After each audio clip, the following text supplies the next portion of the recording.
வணக்கம் viewers, welcome to our channel. இன்று நம்ம பார்க்க போற இந்த கதை ஒரு சாதாரண விபத்து கதை கிடையாது. இது ஒரு நாட்டின் தொழில்நுட்ப நம்பிக்கையை உடைத்த, ஒரு குடும்பத்தின் பயத்திலிருந்து ஆரம்பித்து நூற்றுக்கும் மேற்பட்ட உயிர்களை வாங்கிய, உலக வரலாற்றிலேயே மிக மோசமான ரயில் விபத்துகளில் ஒன்றாக மாறிய ஒரு பேரழிவு. இந்த சம்பவம் நடந்த நாள் ஜூன் 3, 1998. அந்த நாள் ஜெர்மனியில் மியூனிக்கிலிருந்து ஹாம்பர்க் நோக்கி ஒரு ஹைஸ்பீட் ட்ரெயின் மிக வேகமாக பயணம் செய்து கொண்டிருந்தது. அந்த ட்ரெயினில் ஒரு ஃபேமிலி பயணம் செய்து கொண்டிருந்தார்கள். ட்ரெயின் ஹைஸ்பீடில் செல்லும்போது திடீரென அந்த ஃபேமிலி உட்கார்ந்திருந்த கம்பார்ட்மெண்ட்டில் அவர்களின் கால்களுக்கு கீழே இருந்த ட்ரெயினின் ஃப்ளோரை கிழித்துக்கொண்டு ஒரு அயன் ராட் ட்ரெயினுக்குள் வந்தது. ஒரு ட்ரெயின் 200 முதல் 300 கிலோமீட்டர் ஸ்பீடில் பயணம் செய்யும் போது திடீரென ஒரு அயன் ராட் ட்ரெயினுக்குள் வந்தால் யாராக இருந்தாலும் பயந்து போவார்கள் அல்லவா? அதேதான் அந்த ஃபேமிலிக்கும் நடந்தது. அவர்கள் மிகவும் பயந்தார்கள். பயந்தது மட்டுமல்ல, உடனே ட்ரெயின் கண்டக்டரை தேடி இந்த விஷயத்தை சொல்ல வேண்டும் என்று நினைத்து அவரை தேட ஆரம்பித்தார்கள். அந்த நேரத்தில் இன்னும் சில செகண்ட்ஸ்குள் ஜெர்மனியின் வரலாற்றிலேயே மிக மோசமான ட்ரெயின் டிசாஸ்டர் ஒன்று நடக்கப் போகிறது என்பது அவர்களுக்கு தெரியவில்லை. இன்று நம்ம பார்க்கப் போவது உலகத்திலேயே மிக மோசமான ட்ரெயின் டிசாஸ்டர்களில் ஒன்று. அதனால் இந்த வீடியோவை ஸ்கிப் பண்ணாமல் முழுவதும் பாருங்கள். வீடியோக்குள் போகும் முன் சேனலை சப்ஸ்கிரைப் பண்ணுங்கள். வாட்ஸ்ஆப் மற்றும் ஃபேஸ்புக்கில் ஃபாலோ பண்ணுங்கள். லிங்க்ஸ் டிஸ்கிரிப்ஷனில் இருக்கிறது. ஜெர்மனி என்பது ஹைஸ்பீட் ரயில்வேஸ்க்கு மிகவும் பிரபலமான ஒரு நாடு. இப்போது மட்டுமல்ல, 1990ஸ்லேயே ஜெர்மனி ஹைஸ்பீட் ரயில் லைன்ஸுக்கு பெயர் பெற்றிருந்தது. அந்த காலத்தில் ஹைஸ்பீட் ட்ரெயின்ஸுக்காக எக்ஸ்க்ளூசிவ் ரயில் லைன்ஸ் உருவாக்கப்பட்டிருந்தன. அந்த ரயில் லைன்ஸில் சாதாரண பேசஞ்சர் ட்ரெயின் கூட 160 km/h ஸ்பீடில் பயணம் செய்யும். ஒரு சாதாரண பேசஞ்சர் ட்ரெயினுமே 160 km/h ஸ்பீடில் போகும்போது ஹைஸ்பீட் ட்ரெயின் எவ்வளவு வேகமாக போகும் என்று யோசித்து பாருங்கள். எஸ், ஹைஸ்பீட் ட்ரெயின் 300 km/h ஸ்பீடில் பயணம் செய்தது. ஹைஸ்பீட் ட்ரெயின்ஸை முதலில் அறிமுகப்படுத்தியது ஜப்பான். அவர்கள் அதை புல்லட் ட்ரெயின் என்று அழைத்தார்கள். அதன் பிறகு இட்டலி மற்றும் பிரான்ஸ் ஹைஸ்பீட் ட்ரெயின்ஸை அறிமுகப்படுத்தினார்கள். அதற்கு பிறகுதான் ஜெர்மனி ஹைஸ்பீட் ட்ரெயின்ஸை அறிமுகப்படுத்தியது. ஜெர்மனி இந்த ஹைஸ்பீட் ட்ரெயின்ஸை அறிமுகப்படுத்த பல காரணங்கள் இருந்தன. முக்கியமான காரணம், ஹைஸ்பீட் ட்ரெயின்ஸ் வேகமாக பயணம் செய்து குறிப்பிட்ட நேரத்திற்குள் டெஸ்டினேஷனை அடைய முடியும். High speed trains safe. High speed trains economically friendly. High speed trains என்வாயன்மெண்ட்டுக்கு ஃப்ரெண்ட்லி. ஹைஸ்பீட் ட்ரெயின்ஸ் ஜெர்மனியின் எக்கானமிக்கு பேக் போனா இருந்தது. ஜெர்மனியில் ஹைஸ்பீட் ட்ரெயின்ஸை இன்டர்சிட்டி எக்ஸ்பிரஸ் அல்லது ஐசிஇ என்று அழைத்தார்கள்.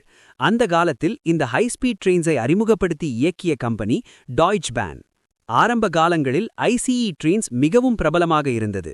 காரணம், அவை மிக வேகமாகவும் பட்ஜெட் ஃப்ரெண்ட்லியாகவும் இருந்தது. ஆனால் காலப்போக்கில் ஹைஸ்பீட் ட்ரெயின்ஸ் குறித்து சில கம்ப்ளைண்ட்ஸ் வர ஆரம்பித்தது. அதில் முக்கியமான ஒரே ஒரு கம்ப்ளைண்ட் என்னவென்றால், ஐசிஇ ட்ரெயின்ஸ் மிகவும் வைப்ரேட் ஆகியது என்பதுதான்.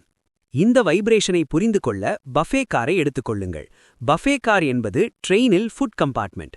அந்த கம்பார்ட்மெண்ட்டில் ட்ரெயின் பயணம் செய்யும்போது நைஃப், ஃபோர்க், ஸ்பூன் எல்லாம் வைப்ரேஷனால் ஒரு முனையிலிருந்து இன்னொரு முனைக்கு நகரும்.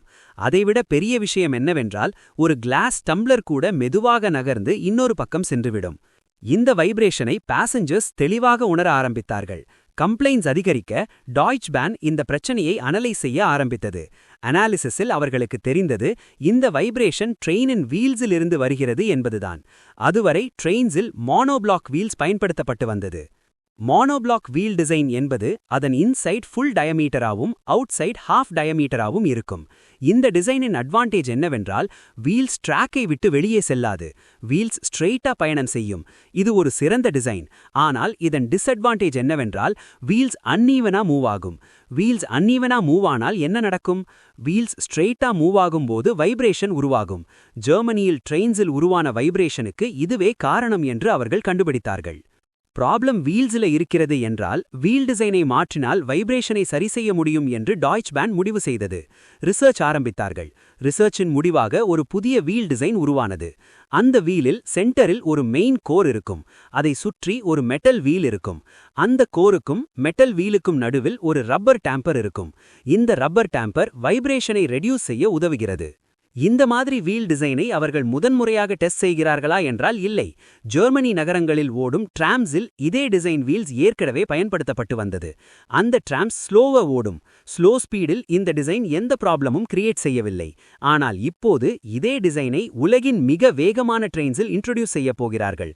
அதற்கு முன் பல டெஸ்ட் கம்ப்ளீட் செய்ய வேண்டியிருந்தது. ரூல்ஸ், ரெகுலேஷன்ஸ் அனைத்தையும் ஃபாலோ செய்து வைப்ரேஷனை ரெடியூஸ் செய்ய வேறு வழி இல்லை என்பதால் இந்த வீலை இன்ட்ரோடியூஸ் செய்ய முடிவு செய்தார்கள். டெஸ்ட்ஸ் எல்லாம் கம்ப்ளீட் ஆன பிறகு 1992இல் ஐசிஇ ட்ரெயின்ஸில் இந்த வீல்ஸை இன்ஸ்டால் செய்து ட்ரெயின்ஸ் ரன் பண்ண ஆரம்பித்தார்கள். ஆரம்பத்தில் எந்த ப்ராப்ளமும் இல்லை. சில இடங்களில் ட்ரெயின்ஸ் ஸ்மூத்தா ஓடின. சில இடங்களில் 1997 வரை 1997ல ஜெர்மனி நகரத்தில் ஓடும் சில டிராம்ஸில் ஒரு புதிய ப்ராப்ளம் உருவானது. அந்த டிராம்ஸை ஆபரேட் பண்ணிய கம்பெனி பெயர் யூஸ்ட்ரா. அவர்கள் கண்டுபிடித்தது என்னவென்றால், இந்த நியூலி இன்ட்ரடியூஸ்ட் வீல்ஸ் அதிக அளவு ஸ்மோக் ப்ரொடியூஸ் செய்கிறது. எல்லா வீல்ஸும் ஸ்மோக் ப்ரொடியூஸ் செய்யும், ஆனால் இந்த வீல்ஸ் நார்மல் மோனோபிளாக் வீல்ஸை விட அதிக ஸ்மோக் ப்ரொடியூஸ் செய்தது. அதோடு சில வீல்ஸ்ல கிராக்ஸும் இருந்தது. டேமேஜ்ட் வீல்ஸை சேஞ்ச் செய்தார்கள். மெயின்டெனன்ஸ் ஷெட்யூல்ஸை சேஞ்ச் செய்தார்கள். மெயின்டெனன்ஸ் மிட் டேயில் செய்ய வேண்டும் என்ற ரூலை இன்ட்ரடியூஸ் செய்தார்கள். இந்த ப்ராப்ளமை கண்டுபிடித்து ரெக்டிஃபை செய்தது யூஸ்ட்ராக்கு நல்ல அனுபவம் கொடுத்தது. சிட்டி டிராம்ஸில் பெரும் இன்கன்வீனியன்ஸ் ஏற்படவில்லை. இதன் பிறகு யூஸ்ட்ரா இன்னொரு நல்ல விஷயம் செய்தது. அவர்கள் இந்த நியூ வீல் டிசைனை ஐஸ்இ ட்ரெயின்ஸில் பயன்படுத்தும்போது இதே மாதிரியான ப்ராப்ளம் வர வாய்ப்பிருக்கிறது என்று டாய்ச் பானுக்கு வார்ன் செய்தார்கள். டாய்ச் பான் இதை கவனித்தார்களா? இல்லை. அவர்கள் சொன்ன பதில், எங்கள் ட்ரெயின்ஸ் நல்லா ஓடுகிறது, எங்களுக்கு எந்த ப்ராப்ளமும் இல்லை, ப்ராப்ளம் வந்தால் பார்த்துக்கொள்வோம் என்றுதான். யூஸ்ட்ராவை மிகவும் பொலைட்லி சென்ட் ஆஃப் செய்தார்கள். ஆனால் அந்த நேரத்தில் டாய்ச் பானுக்கு தெரியவில்லை, இந்த ப்ராப்ளம் காரணமாக ஒரு பெரிய ட்ரெயின் ஆக்சிடென்ட் நடக்கப் போகிறது என்று. அடுத்த வருடம் ஜூன் 3, 1998 மார்னிங் 10:30 AM ஜெர்மனியின் ஹானோவரிலிருந்து ஒரு ஹை ஸ்பீட் ட்ரெயின் டிபார்ட் ஆகிறது. நார்மலி இந்த ட்ரெயின் மியூனிக்கிலிருந்து ஹாம்பர்க் வரை பயணம் செய்யும். அந்த நாள் பல பாசஞ்சர்ஸ் இந்த ட்ரெயினில் பயணம் செய்து கொண்டிருந்தார்கள். ட்ரெயின் 10:30 AM டிபார்ட் ஆகி ஹை ஸ்பீடில் பயணம் செய்ய ஆரம்பித்தது. டைம் டிக் ஆகி கொண்டிருந்தது. லாஸ்ட் இன்டர்மீடியட் ஸ்டாப்பை ரீச் செய்ய இன்னும் 20 மினிட்ஸ் மட்டுமே இருந்தது. அந்த ஸ்டாப் கிராஸ் ஆன பிறகு ட்ரெயின் டெஸ்டினேஷனை ரீச் செய்யும். அந்த நேரத்தில் ட்ரெயினின் 3rd கம்பார்ட்மெண்ட்டில் ஃப்ளோரை கிழித்துக்கொண்டு ஒரு அயன் ராட் வெளியே வந்தது. இன்ட்ரோவில் சொன்ன ஃபேமிலி, அந்த கேபினில் 2 பேர் சைட் பை சைடு உட்கார்ந்திருந்தார்கள். ஒருவர் மதர், இன்னொருவர் சன். சீட்டுகளின் நடுவில் ஆம்ரெஸ்ட் இருக்கும். அந்த 2 ஆம்ரெஸ்ட்களின் கேப்ல அந்த அயன் ராட் ப்ரொட்ரூட் ஆகி வெளியே வந்தது. ஃபேமிலி முழுவதும் ஸ்கிரீமிங். அவர்கள் கேபினை விட்டு வெளியே வந்து கண்டக்டரை இன்ஃபார்ம் செய்ய ஓடினார்கள். ட்ரெயின் கண்டக்டர் 3rd கம்பார்ட்மெண்ட்டில் இருந்தார். ஃபேமிலி 2nd கம்பார்ட்மெண்ட்டில் இருந்தது. அவர்கள் கண்டக்டரை 3rd கம்பார்ட்மெண்ட்டில் சந்தித்து, சார், ஆம்ரெஸ்ட் கேப்ல அயன் ராட் வெளியே வந்திருக்கிறது, ட்ரெயினில் ப்ராப்ளம் இருக்கிறது, இமீடியட்லி ஸ்டாப் பண்ணுங்கள் என்று சொன்னார்கள். ரூல்ஸ் படி கம்ப்ளைண்ட் வந்ததும் ட்ரெயினை உடனே ஸ்டாப் பண்ண முடியாது. ஃபர்ஸ்ட் கம்ப்ளைண்ட்டை வெரிஃபை செய்ய வேண்டும். அதனால் கண்டக்டர் 2nd கம்பார்ட்மெண்ட்டுக்கு ஓட ஆரம்பித்தார். Train speed 200 km/h. Train sway ஆகி பிரீஸ்ல அசையும் மாதிரி இருந்தது. ஃபேமிலியும் கண்டக்டரும் பேனிக்கா ரன் பண்ணி கொண்டிருந்தார்கள். 2nd கம்பார்ட்மெண்ட்டுக்கு என்டர் ஆன உடனே ஒரு லவுட் பூம் சவுண்ட் கேட்டது. அதுவரை ஸ்ட்ரெயிட்டா ஓடிய ட்ரெயின் அந்த மொமெண்ட்ல டீரெயில் ஆனது. டீரெயில்மெண்ட் 3rd கம்பார்ட்மெண்ட்டிலிருந்து தொடங்கியது. ஓவர் பிரிட்ஜை ட்ரெயின் ஹிட் பண்ணியது. பிரிட்ஜ் இம்பாக்ட்னால் கொலாப்ஸ் ஆனது. 3rd, 4th, 5th, 6th carriages ஒன்றோடு ஒன்று ஸ்மாஷ் ஆனது. பிரிட்ஜ் கீழே விழுந்தது. 8க்கும் மேலான ரயில் கேரேஜஸ் ஒன்றுக்கொன்று மோதியது. ஆக்சிடென்ட் சவுண்ட் அருகிலுள்ள சிட்டியில கூட கேட்டது. ஆக்சிடென்ட் டைம்ல டாய்ச் பானின் 2 ரயில்வே ஒர்க்கர்ஸ் அந்த இடத்தில் வேலை செய்து கொண்டிருந்தார்கள். இருவரும் இந்த ஆக்சிடென்ட்டில் உயிரிழந்தார்கள். Chaos everywhere. நியர்பை சிட்டியில இருந்த மக்கள் ஓடி வந்தார்கள். ட்ராப் ஆனவர்களை ரெஸ்கியூ செய்ய முயற்சி செய்தார்கள். அதோடு more than 1000 எமர்ஜென்சி ஒர்க்கர்ஸ் வந்தார்கள். போலீஸ், மிலிட்டரி ஆஃபீசர்ஸ் எல்லாரும் வந்தார்கள். ஆனால் ஜெர்மனி இதற்கு முன்பு இப்படி ஒரு பெரிய ட்ரெயின் டிசாஸ்டரை சந்தித்ததே இல்லை. ரெஸ்கியூவை எப்படி ஹேண்டில் செய்ய வேண்டும் என்று அவர்களுக்கு அனுபவம் இல்லை. ட்ரெய்னிங் இல்லை. ரெஸ்கியூ ஆபரேஷன் டிலே ஆனது. ஃபாஸ்ட் ட்ரெயின் என்பதால் டோர்ஸ் மற்றும் விண்டோஸ் பிரஷர் ரெசிஸ்டண்டா லாக் ஆகியிருந்தது. ஓபன் பண்ணுவது எளிதல்ல. விண்டோஸ் பிரேக் பண்ண முயற்சி செய்தார்கள். டோர்ஸ் ஓபன் பண்ண முயற்சி செய்தார்கள். பட் ஸ்பீடா ஆக்ட் பண்ண முடியவில்லை. டிஸ்பைட் ஆல் திஸ் பிரஷர், ஒரு அமேசிங் மிரக்கிள் நடந்தது. ஆக்சிடென்ட் ஸ்பாட் அருகில் ஒரு பெரிய டாக்டர்ஸ் மீட்டிங் நடந்து கொண்டிருந்தது. 40க்கும் மேற்பட்ட டாக்டர்ஸ் அங்கே இருந்தார்கள். ஆக்சிடென்ட் பற்றி தெரிந்ததும் அவர்கள் உடனே ரெஸ்கியூக்கு வந்தார்கள். ட்ரெயினில் பயணம் செய்த 87 கிரிட்டிக்கலி இன்ஜர்ட் பீப்புளை ஹெலிகாப்டரில் ஹாஸ்பிட்டலுக்கு அனுப்பினார்கள். ரெஸ்கியூ கண்டினியூ ஆனது. பட் 287 பேசஞ்சர்ஸ்ல மற்றும் 8 க்ரூ மெம்பர்ஸ்ல சேர்த்து 101 பீப்புள் இந்த ஆக்சிடென்ட்டில் உயிரிழந்தார்கள். இந்த டிசாஸ்டரில் லக்கி பார்ட் என்னவென்றால், அயர்ன் ராட் பற்றி கம்ப்ளைண்ட் செய்ய வந்த ஃபேமிலி டிசாஸ்டர் நடக்கும் முன்னாடியே 3rd கம்பார்ட்மெண்ட்டிலிருந்து 2nd கம்பார்ட்மெண்ட்டுக்கு மூவ் ஆனார்கள். டீரெயில்மெண்ட் 3rd கம்பார்ட்மெண்ட்டிலிருந்து நடந்ததால் ஃபர்ஸ்ட் 2 கம்பார்ட்மெண்ட்ஸ் டேமேஜ் ஆகவில்லை. என்டையர் ஃபேமிலி சேஃபா எஸ்கேப் ஆனார்கள். கண்டக்டரும் சர்வைவ் ஆனார்.